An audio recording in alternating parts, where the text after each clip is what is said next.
ঘরের চৌকাঠে দাঁড়িয়ে আপনি যদি একটি সূরার আমল করতে পারেন, আপনার বাসায় আল্লাহ তাআলা রহমত আর বরকত দিয়ে ভরিয়ে দিবে এবং দারিদ্রতা আপনার বাসা থেকে দূর করে দেবে ইনশাআল্লাহ। একজন সাহাবীর এই সমস্যা ছিল, দারিদ্রতা যাচ্ছিল না।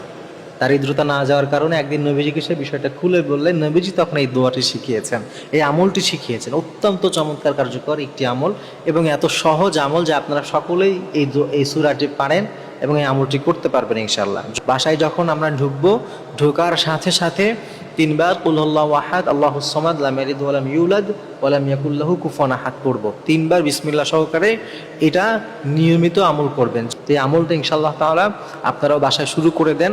বাইরে থেকে বাসায় ঢুকবো, তিনবার সূরা ইখলাস পড়ব, এই নিয়ত করে যে হে আল্লাহ আপনি আমাদেরকে বরকত দেন, আপনি আমাকে হালালভাবে বরকত রহমত দেন, দারিদ্রতা দূর করে দেন, সম্মানের জীবন দেন। এভাবে নিয়ত করে করে কিছুদিন পড়লে ইনশাআল্লাহ তাআলা দেখবেন আল্লাহ তাআলা আপনাকে দারিদ্রতা থেকে হেফাজত করবেন এবং সংসারে রিজিকে আল্লাহ তাআলা অনেক সমৃদ্ধি দিবেন।